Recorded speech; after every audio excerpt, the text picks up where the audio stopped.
Shabbat Shalom Lekulam. Nós estamos começando a porção semanal para Parashat Shavua de número 16. Nós que somos israelitas estudamos a Torá, que é erroneamente conhecida como lei. Na verdade, Torá significa instrução.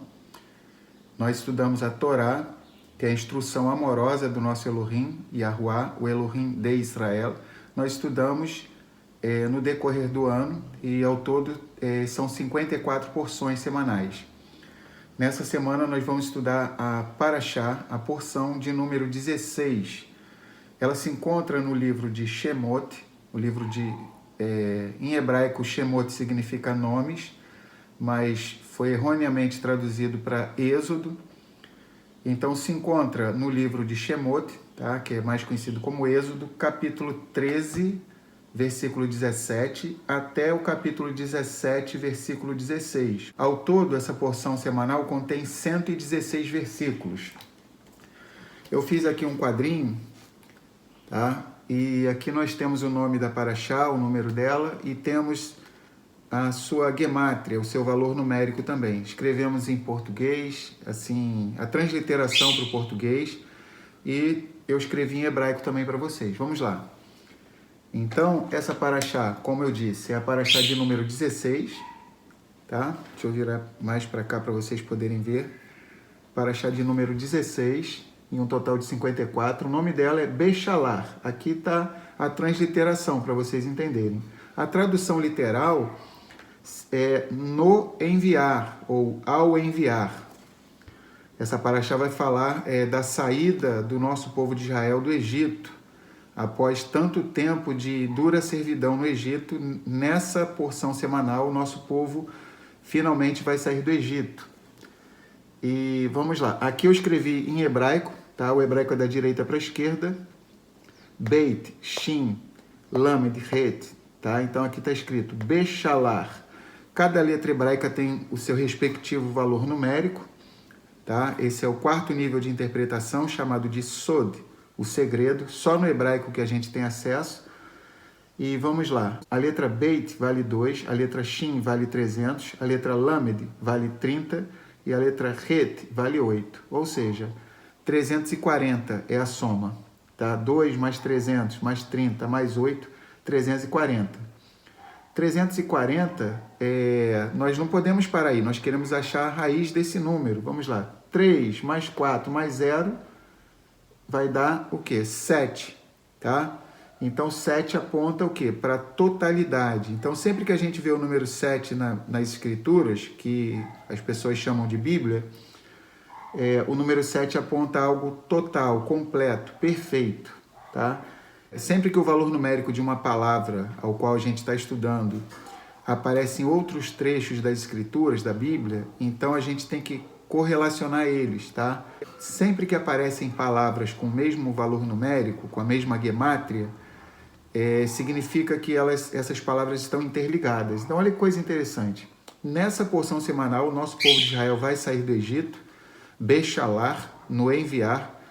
O faraó, após Elohim demonstrar o seu poder, Beyad Hazaká, o Vizroa Netuyá, com mão forte e com braço estendido, finalmente o nosso povo vai sair livre do Egito.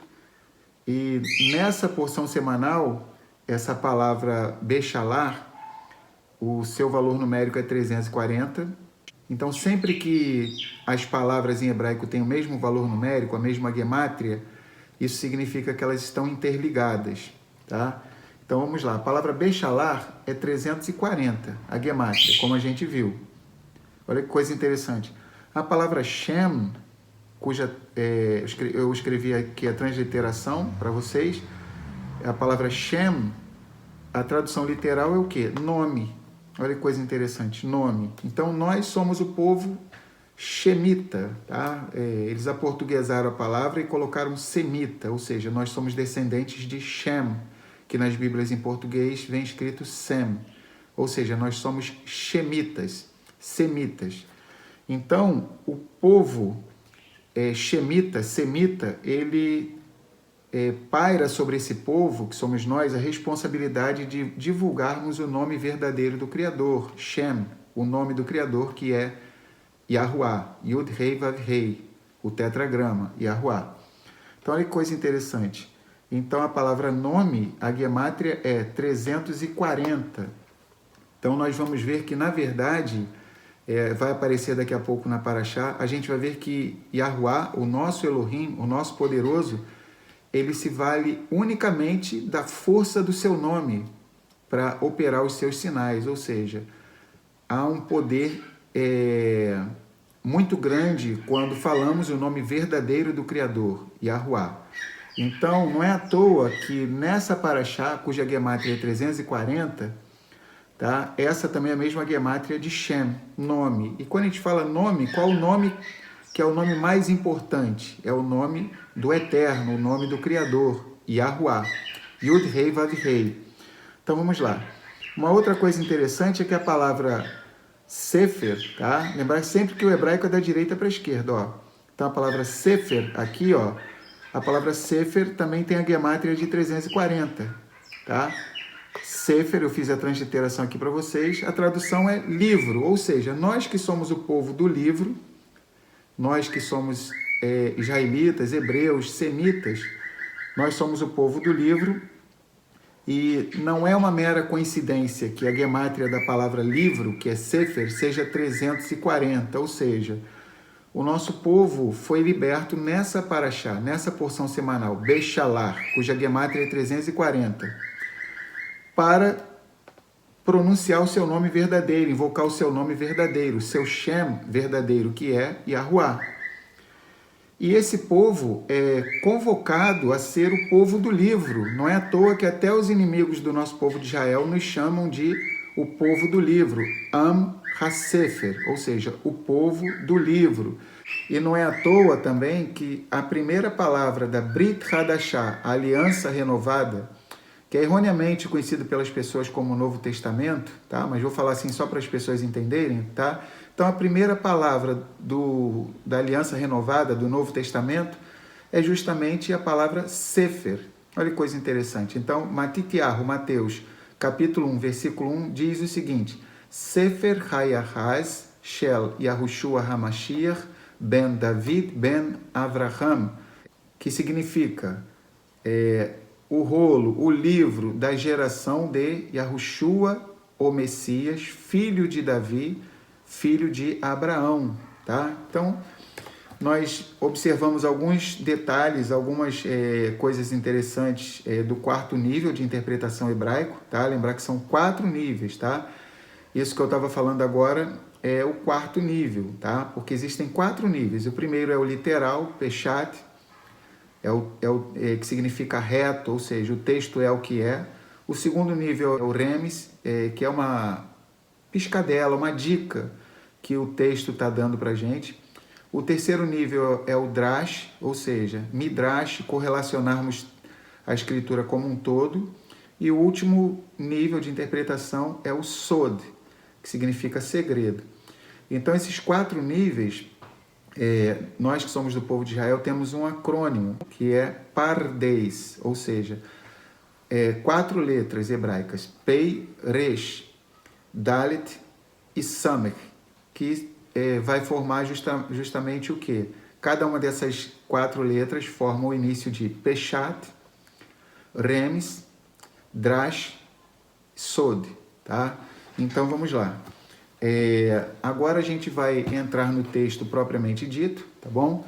Então nós que somos israelitas, tradicionalmente, visto que somos intimamente ligados à nossa língua hebraica, então, inclusive é uma maneira muito eficiente de se matar a saudade da terra de Israel, Eretz Israel, nós israelitas que estamos na diáspora, na Galut, sempre que queremos matar a saudade de Israel, uma das maneiras mais eficientes que existem é justamente o quê? Lermos as escrituras em hebraico. E a gente sempre que começa a estudar a Torá ou qualquer livro, a gente lê pelo menos o início em hebraico. Então vamos lá. Abra a sua escritura, a sua Bíblia, no livro de Shemot, tá? Que é mais conhecido como Êxodo, aqui no Ocidente, capítulo 13, versículo 17 em diante. Então, vou ler os 2 versículos, vou ler Êxodo 13, 17 e 18. Vamos lá. Então vamos estar lendo. Vayehi beshalach paró et ha'am velo naham Elohim derech eretz Pilishtim ki karov hu ki amar Elohim pen inachem ha'am birotam milchama veshavu mitzrayma vayasev Elohim et ha'am derech hamidbar yam suf vahamushim alu benei Israel me eretz mitzrayim. Então nós lemos aqui os dois versículos iniciais em hebraico e vamos para a tradução e em seguida a gente vai para os comentários. Vamos lá. E aconteceu que no enviar Faraó o povo, Elohim não os levou pelo caminho da terra dos filisteus, que estava mais perto, porque Elohim disse: para que porventura o povo não se arrependa vendo a guerra e tornem ao Egito. Mas Elohim fez o povo rodear pelo caminho do deserto, perto do Yam Suf, do Mar de Juncos. É mais conhecido nas Bíblias em português como Mar Vermelho, mas no hebraico é Yam Suf, Mar de Juncos. E subiram os filhos de Israel da terra do Egito armados. Tá? Então, essa paraxá é uma paraxá muito especial para nós, que somos Bnei Israel, somos filhos de Israel. É a paraxá na qual finalmente o nosso povo vai sair do Egito, vai deixar de ser escravo, vai levantar sua cabeça, né? Como um povo, vamos dizer assim, que estava tão acostumado a servir aos egípcios e de agora em diante vai iniciar a sua trajetória como um povo livre. Então, inclusive, até mesmo as pessoas que não têm o costume de ler as escrituras, a Bíblia, inclusive essas pessoas falam no mundo inteiro que não existe nenhum evento na história da humanidade que represente com tanta intensidade a liberdade como o relato da saída dos filhos de Israel do Egito. Nessa paraxá, nessa porção semanal, nós vamos estar lendo daqui a pouquinho a travessia que o nosso povo de Israel fez do Mar Vermelho, o Mar de Juncos, tá? Então, até mesmo as pessoas que não têm o hábito de ler a Bíblia, elas mesmas falam, né? Poxa, não existe nenhum evento na história da humanidade que tipifique com tanta perfeição, com tanta intensidade a liberdade como a travessia do Mar Vermelho, a saída do povo de Israel do Egito rumo à Terra Prometida. Então vamos lá, vamos estar lendo alguns comentários. Então no capítulo 13, versículo 17, nós lemos o seguinte: aconteceu que quando que no enviar Faraó o povo, que ao enviar Faraó o povo, Elohim não os levou pelo caminho da terra dos filisteus, que estava mais perto, porque Elohim disse: para que porventura o povo não se arrependa, vendo a guerra, e tornem ao Egito. Então vamos ler um comentário aqui bem interessante. Pelo caminho da terra dos filisteus. Os filhos de Israel poderiam chegar em 11 dias, caminhando normalmente. Então, normalmente chegaria em 11 dias. Porém, como Elohim viu que os filhos de Israel não estavam preparados para constituir um povo bem disciplinado, com seus mandamentos e estatutos, Elohim os guiou pelo caminho oposto, para treiná-los espiritualmente antes de ocupar a terra prometida. Então, muitas vezes na nossa vida é justamente isso que acontece, né? Então a gente sabe disso. Nem sempre o Criador vai nos levar pelo caminho que a gente olha e fala assim: esse caminho aqui é o mais rápido, é o mais curto.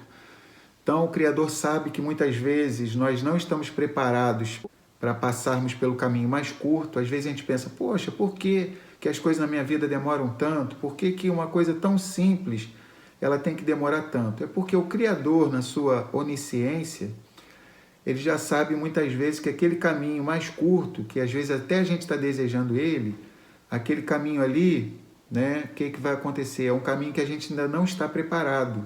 Então, por isso que existem inúmeros textos que mostram o quê? Entre aspas, tá? Aparentemente para nós, tá? Entre aspas, demoras divinas, tá? Então, o ser humano, ele não conhece o tempo certo das coisas, nós muitas vezes achamos que temos condições de fazer as coisas agora, mas o Criador sabe de tudo, a ele pertence o tempo, né? O timing de todas as coisas. Então, o Criador, sabendo que o povo ia acabar se arrependendo e querer voltar para o Egito, imagina, voltar, né, para o Egito, olha que retrocesso. Então o Criador, sabendo disso, como um pai amoroso, levou eles por um caminho mais longo, tá? Mas que, vamos dizer assim, seria o melhor para eles. E é justamente isso que o Criador faz conosco, tá? Todos os dias de nossas vidas. Vamos lá. Versículo 18. Mas Elohim fez o povo rodear pelo caminho do deserto, perto do Yam Suf, do Mar de Juncos, mais conhecido como Mar Vermelho. E subiram os filhos de Israel da terra do Egito armados. Tá?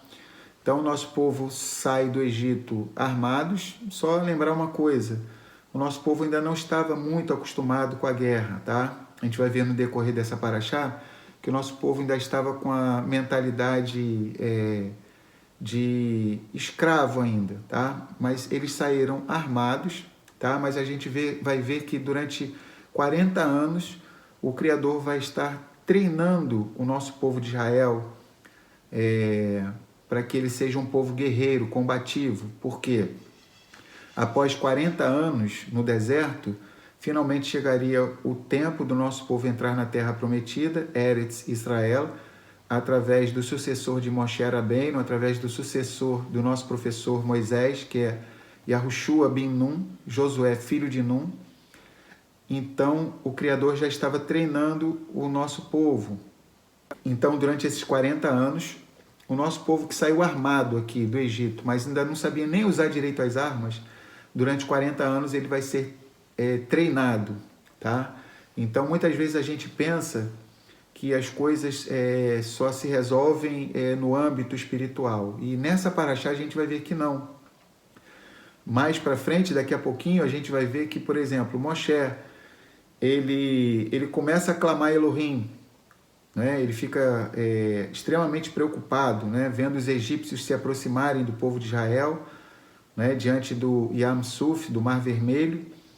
E o próprio Criador fala assim, por que clamas a mim, Moshe? Diga aos filhos de Israel que marchem. Ou seja, a gente vai ver que existem momentos na nossa vida que as coisas são resolvidas com oração e tem outros momentos que são resolvidos com ação. Então, é como se o Criador estivesse falando para Moisés, ô Moisés, eu sei que você é um homem de oração, eu aprecio muito a sua oração, a sua tefilá, mas nesse presente momento aqui é mais interessante você agir. Diga aos filhos de Israel que marchem. E isso já traz para cada um de nós uma reflexão. Então, nós temos que ser pessoas que se dedicam a tefilá, a oração, mas também precisamos ser pessoas com atitudes, com ações, tá? Então, vamos prosseguir. Sempre a gente precisa ser pessoa equilibrada. Tem gente que é o contrário, né? Ao passo que tem gente que ora muito e acaba não agindo, né? Moshe era um homem que orava e agia. Aqui, especificamente nessa situação, né, ele ficou meio paralisado e ele orou. Mas a gente vê que Moshe é um exemplo, é uma referência para todos nós. Era um homem de oração e de ação. Isso sempre fez parte da sua vida. Especificamente nesse momento aqui, que ele acabou orando ao invés de agir, né? Mas vamos ver uma coisa interessante. Tem gente que é o quê? Ora muito e age pouco. E tem gente que é o contrário, age muito e não ora nada, né? Ou ora pouco. Então a gente tem que ter o quê? Um equilíbrio, tá? Então vamos lá. Versículo 19, Êxodo 13, 19. E tomou Moisés, os ossos de Iosef, de José, consigo, porquanto havia este estreitamente ajuramentado aos filhos de Israel, dizendo, certamente Elohim vos visitará. Fazei, pois, subir daqui os meus ossos convosco. Olha que coisa interessante. Yosef Hatzadik, José o justo, que foi vendido pelos seus irmãos, lá no livro de Bereshit. Yosef, antes de morrer, ele tinha juramentado aos filhos de Israel que não deixassem os ossos dele no Egito, mas que quando Elohim visitasse o nosso povo de Israel, que o nosso povo fizesse subir junto os ossos dele dali do Egito. E no hebraico, os ossos de Yosef, né, desse versículo 19, olha que coisa interessante. Vamos ler aqui no hebraico, ó. Vaikar Moshe et Atzmot Yosef, né? Então, só o iniciozinho do versículo diz assim: e tomou Moshe os ossos de Yosef. A palavra osso em hebraico, né, aqui está no plural, né? Vamos ler aqui de novo, tá? No plural, Atzmot, essa palavra aqui está no plural, Atzmot. Então, osso no hebraico também pode ser traduzido por essência. E aqui já aponta para o nosso Messias, o nosso Mashiach, Yahushua. Por quê? Porque sempre que a gente lê a Torá, a gente tem que procurar encontrar o Mashiach, o Messias codificado. Então a gente tem que decodificar, porque todos os textos apontam para o nosso Messias. E Mashiach, ele quando veio 2000 anos atrás, Mashiach Yahushua, que também é chamado de Yahusha, Yashua, Yeshua, e pelos nossos irmãos efraimitas, os nossos irmãos cristãos, pelo qual nós oramos, os nossos irmãos que estão no cristianismo, aos quais nós amamos muito, eles ainda não conhecem o nome verdadeiro do Messias, né? Então eles chamam o Messias pelo nome de Jesus, Jesus Cristo, mas o seu nome verdadeiro é Yahushua HaMashiach, tá? Então nós precisamos entender que esse texto aqui aponta para o nosso Messias Yahushua, também conhecido como Yahusha, Yashua, Yeshua, tá? Porque o nome do nosso Messias é igualzinho o nome de Josué, tá? Que as pessoas aqui no Ocidente conhecem como Josué, tá? Então, o nosso Messias Yahushua, o seu nome é exatamente igual ao de Josué, Yahushua bin Nun, que foi o sucessor de Moisés. E aqui nós vemos que os ossos de Yosef, Atzmot, né, os ossos, a essência de Yosef, isso aqui aponta para o nosso Messias, Yahushua, tá? Por quê? Porque a essência de Mashiach não poderia ficar no Egito.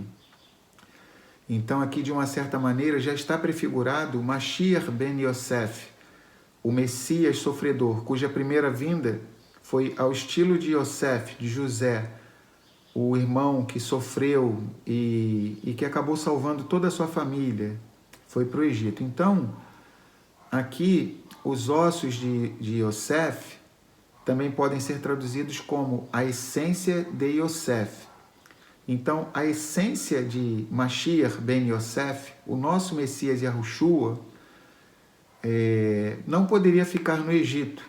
Então, podemos ler aqui também, e tomou Moshe a essência de Yosef, ou seja, os ossos de Yosef. No literal, os ossos de José, que foi vendido pelos irmãos. Mas num nível mais profundo, Moshe, ele tomou a essência de Mashiach, cuja primeira vinda foi como servo sofredor, que ele precisou morrer e depois de 3 dias ressuscitar, né? Então Moshe, num nível mais profundo, tomou o quê? A essência de Mashiach ben Yosef, o nosso Messias Yahushua. Então, isso é que é o interessante nas Escrituras. Nós, ao lermos as Escrituras, precisamos orar, como no Salmo 119, versículo 18, desvenda os meus olhos para que eu possa contemplar as maravilhas da tua Torá. Então, existem maravilhas que estão codificadas na Torá e que precisamos orar para que o Criador venha estar decodificando para nós.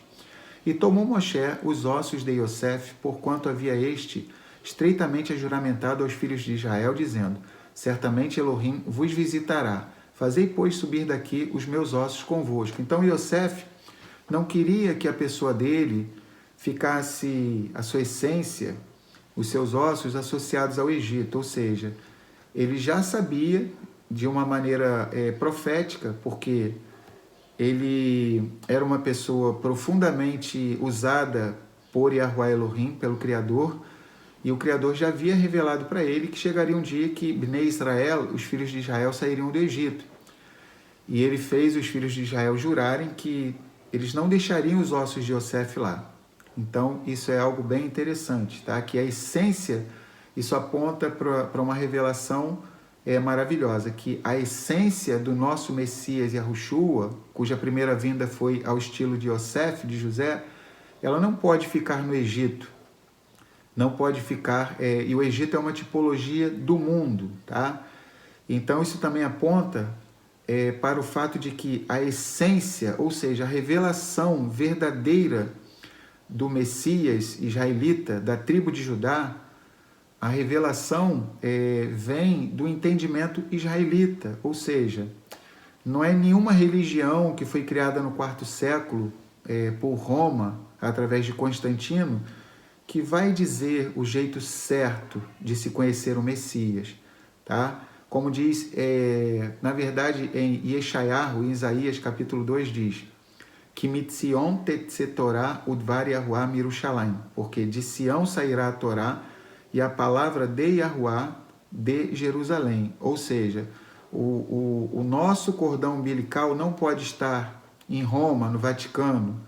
Então, na verdade, a nossa essência precisa estar em Israel, em Jerusalém, Jerusalém. O nosso cordão umbilical está conectado com Jerusalém. Então, vamos lá. Vamos prosseguir. Então, já uma reflexão, tá? Se quisermos entender as Escrituras, precisamos entender através do ponto de vista israelita. Então, vamos lá. Assim partiram de Sucot e acamparam em Etam, à entrada do deserto. E Yahuwah ia adiante deles, de dia numa coluna de nuvem para os guiar pelo caminho, e de noite numa coluna de fogo para os iluminar, para que caminhassem de dia e de noite. Nunca tirou de diante da face do povo a coluna de nuvem de dia e nem a coluna de fogo de noite. Então, bem interessante isso aqui. Isso mostra o quê? A presença do nosso Elohim junto do nosso povo de Israel. Então, muitas vezes as pessoas vão comentar sobre os livros da Torá, que erroneamente são chamados de lei, conhecido como Pentateuco. Então, geralmente as pessoas, quando vão comentar ou vão pregar, muitas vezes, as pessoas que estão dentro do sistema religioso, quando elas vão pregar sobre os acontecimentos que envolveram o nosso povo de Israel nesse período, né, de Moisés e de Arão, de Moshe e de Aharon, então geralmente as pessoas vão pregar no sentido pejorativo, né? Ah, o povo isso, o povo aquilo e tal.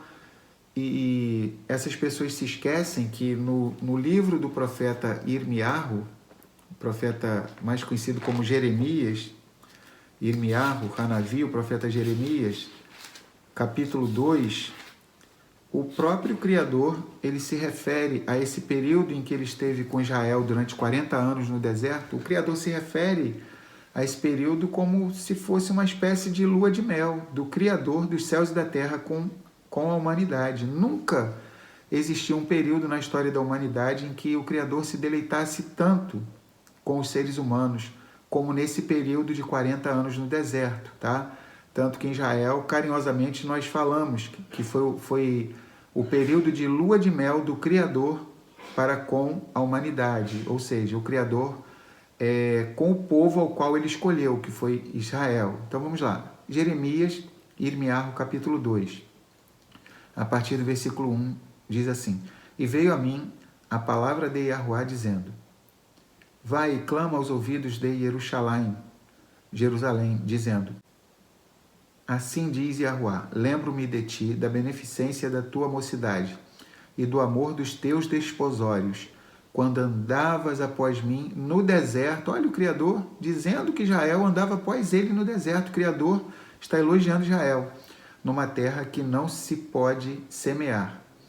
Então Israel era santidade para Yahuwá. Então o Criador está dizendo que Israel era santidade. E era as primícias da sua novidade. Todos os que o devoravam eram tidos por culpados.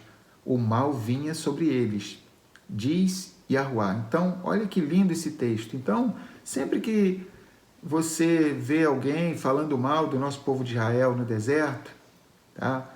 Não estou querendo dizer que o nosso povo não errou no deserto durante 40 anos. Errou sim, inúmeras vezes. Mas se tivesse qualquer outro povo lá no lugar do nosso povo de Israel, iria errar infinitamente mais, tá?